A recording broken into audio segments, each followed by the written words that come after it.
તમે ક્યારેય potato spiral માર્કેટથી લઈને ખાધા છે? તો આજે આપણે આ પટેટો સ્પાઇરલ ઘરે બનાવીશું. આ પટેટો સ્પાઇરલ એકદમ ઇઝી રીતે બનાવીશું, મશીનની પણ જરૂર નહીં પડે. સુપર ક્રિસ્પી બનીને તૈયાર થશે. બાળકોને તો એટલા પ્રિય હોય છે કે તમે તેને રોજ આપો તો તે રોજ ખાશે. તો ચાલો કોઈ પણ ઝંઝટ વગર ઝટપટ બની જાય તેવા પટેટો સ્પાઇરલ બનાવવાની શરૂઆત કરીશું. રેસીપી સારી લાગે તો લાઈક અને શેર કરવાનું ભૂલશો નહીં. મારી ચેનલ ઉપર નવા હોય અને મારી ચેનલને હજુ સબસ્ક્રાઈબ ન કરેલ હોય તો સબસ્ક્રાઈબ કરી બાજુનું બેલ બટન દબાવવાનું ભૂલશો નહીં, જેથી કરીને તમને મારા નવા વિડીયોનું નોટિફિકેશન મળતું રહે. સૌપ્રથમ અહીંયા આપણે મીડિયમ સાઇઝના બટેટા લેશું અને તેને પાણીમાં આ રીતે ધોઈ લેશું.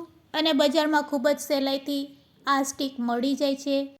હવે બટેટાને આપણે મિડલમાં ફિટ કરવાનું છે આ સ્ટીકમાં. તો આપણે આ રીતે સ્ટીકને ટ્વિસ્ટ કરતા જઈશું અને સ્ટીકને પેલી પાર કાઢી લેશું અને આ રીતે બટેટાને સ્ટીકમાં પોરવી લેશું. તો તમે જોઈ શકો છો બટેટું સરસ મિડલમાં ફિટ થઈ ગયું છે. હવે ચાકુની મદદથી આપણે લેયર બનાવીશું. તો આ રીતે તમે ચાકુ ફેરવતા જશો તો પટેટો સ્પાઇરલ એકદમ સરસ બનશે. તો આછી સ્લાઇસમાં આ રીતે આપણે ચાકુથી શેપ આપશું અને ચાકુ એકદમ સ્ટીક સુધી લઈ જવાનું. તો અહીંયા રાઉન્ડ શેપમાં આપ્યા પછી તેને હળવેથી તમે આ રીતે ખેંચશો એટલે સ્ટીકમાં સરસ રીતે આ રીતે લેયર્સ રેડી થઈ જશે. તો ફ્રેન્ડ્સ તમે જોઈ શકો છો આ રીતે તમે સ્પાઇરલ પટેટો બનાવી શકો છો.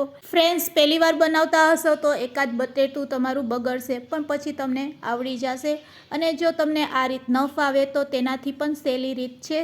તો ચાલો તે રીત પણ જાણી લઈએ. તેના માટે આપણે સ્લાઇડરનો ઉપયોગ કરશું અને સ્લાઇડરની મદદથી આ રીતે પહેલાં બટેટાની સ્લાઇસ રેડી કરી લેશું. તો એક બટેટામાંથી આપણે આ રીતે બટેટાની સ્લાઇસ બનાવીને રેડી કરી લેશું. હવે આ બટેટાની સ્લાઇસને આ રીતે બેન્ડ વાળી અને આપણે સ્ટીકમાં જોઈન્ટ કરતા જઈશું. તો ફ્રેન્ડ્સ આ રીત તો એકદમ સહેલી છે. ખૂબ જ ઝડપથી તમારા પટેટો સ્પાઇરલ બનીને રેડી થઈ જશે. બસ બટેટાની સ્લાઇસને આ રીતે બેન્ડ વાળતા જઈશું અને સ્ટીકમાં જોઈન્ટ કરતા જઈશું. તો અહીંયા આપણે 2 થી 3 આ રીતે સ્ટીક બનાવીને રેડી કરી લેશું. તો ફ્રેન્ડ્સ છે ને આ રીત તો ખૂબ જ સહેલી. તો તમને જે રીત ફાવે તે રીતથી તમે આ રીતે સ્ટીક બનાવીને રેડી કરી શકો છો. તો આ રીતે મેં ટોટલ 3 સ્ટીક બનાવીને રેડી કરી છે. તો ચાલો હવે આપણે પટેટો સ્પાઇરલને કોટ કરવા માટેની સ્લરી બનાવીશું. 2 ચમચી મેંદો, 4 ચમચી કોર્નફ્લોર, 2 ચમચી ચોખાનો લોટ, ચપટીક સ્વાદ અનુસાર મીઠું અને અડધી ચમચી જેટલું લાલ મરચું પાવડર એડ કરશું. હવે તેમાં આપણે મેયોનીઝ નાખીશું. તો અહીંયા આપણે 2 ચમચી વેજ મેયોની અને ટમેટો કેચઅપ 1 ચમચી જેટલો એડ કરશું. આ બંને વસ્તુ એડ કરવાથી સ્લરીનો સ્વાદ ખૂબ જ વધી જાય છે. હવે આપણે થોડુંક પાણી નાખતા જઈશું અને સ્લરી બનાવીને રેડી કરશું. તો ફ્રેન્ડ્સ સ્લરી બનાવતી વખતે આપણે એટલું ધ્યાન રાખવાનું છે કે સ્લરી એકદમ ઘટ પણ ના હોવી જોઈએ અને એકદમ પાતળી પણ ન હોવી જોઈએ. તો આપણે આ રીતે થોડુંક પાણી નાખીને જ રેડી કરીશું, એટલે તમને ખ્યાલ આવશે કે તમારે સ્લરી છે એ કેવી રાખવાની છે. તો ફ્રેન્ડ્સ હવે તમે તેની થિકનેસ જોઈ શકો છો. બસ તો તમે જોઈ શકો છો આ રીતે ચમચીને કોટ થાય તેવું જ આપણે સ્લરી બનાવીને રેડી કરવાની છે. તો અહીંયા સ્લરી આપણી રેડી છે. હવે રેડી કરેલા પટેટો સ્પાઇરલને આપણે લઈ લેશું અને તેને આ રીતે કોટ કરી લેશું. તો આ રીતે આપણે સ્લરીથી તેને એકદમ સારી રીતે કોટ કરી લેશું. બધી બાજુ સારી રીતે સ્લરીને આ રીતે સ્પ્રેડ કરી દેશું. આ રીતે સ્લરીને લગાડ્યા પછી તરત જ આપણે તેને તેલમાં ફ્રાય કરશું.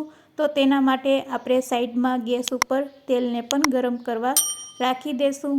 તેલ સારું એવું ગરમ થઈ જાય પછી તેને લો ફ્લેમ ઉપર આપણે તળીશું. હવે જે પેનમાં આપણે તળવાના હોય તે જ સાઇઝમાં અહીંયા આપણે સરી રાખવાની છે. બાકીના ભાગને આપણે કટ કરી લેશું. તો મેં આ રીતે વધારાની સરીને કટ કરી લીધી છે અને આ બાજુ આપણું તેલ પણ સરસ એવું ગરમ થઈ ગયું છે. તો બસ રેડી કરેલા આ પટેટો સ્પાઇરલને તેમાં તળી લેશું.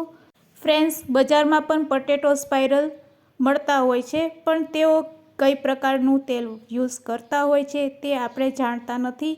જ્યારે ઘરે શુદ્ધ તેલનો જ અહીંયા આપણે ઉપયોગ કરતા હોય છે. અને આ રીતે જો ઘરે બનાવશો તો એકદમ સસ્તા પટેટો સ્પાઇરલ બનીને રેડી થશે.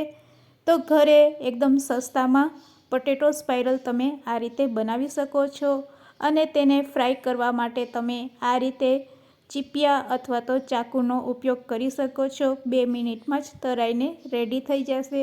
તો અહીંયા આપણા પટેટો સ્પાઇરલ તળાઈને રેડી છે. તેને હવે આપણે તેલમાંથી કાઢી લેશું. તો ફ્રેન્ડ્સ, આ રીતે બનાવેલા પટેટો સ્પાઇરલ 2 કલાક પછી પણ એકદમ ક્રિસ્પી લાગશે. તો અહીંયા આપણા પટેટો સ્પાઇરલ રેડી છે. હવે તેના ઉપર આપણે ચાટ મસાલો સ્પ્રેડ કરીશું. આ પટેટો સ્પાઇરલ એકદમ સુપર ક્રિસ્પી બનીને રેડી થયા છે. તેનો અવાજ સંભળાવીને બતાવું છું. તમને પણ મોઢામાં પાણી આવે છે ને? બસ હવે બજાર જેવો લુક આપવા માટે અહીંયા આપણે મેયોનીઝનો ઉપયોગ કરીશું. સાથે સાથે એક ટમેટો સોસ અને મેયોનીઝનું લેયર પણ કરીશું. તો અહીંયા રેડી છે 2 નવી રીત સાથે પટેટો સ્પાઇરલ. તો ફ્રેન્ડ્સ, આજની આ રેસીપી કેવી લાગી તે મને કમેન્ટ્સમાં જરૂરથી કહેજો. અને રેસીપી સારી લાગી હોય તો શેર કરવાનું ભૂલશો નહીં. સુપર લુક આપવા માટે થોડીક અહીંયા આપણે કોથમરી સ્પ્રેડ કરીશું. તો ફ્રેન્ડ્સ, એકદમ ટેસ્ટી અને સુપર ક્રિસ્પી એવા પટેટો સ્પાઇરલ રેડી છે. તમે પણ આ રીતે એકવાર બનાવીને જરૂરથી એન્જોય કરજો. ખાવામાં એકદમ ક્રિસ્પી અને ટેસ્ટી લાગશે. અને બાળકોને તો ખૂબ જ ભાવશે. Thanks for watching. ફરી મળીશું એક નવી રેસીપી સાથે.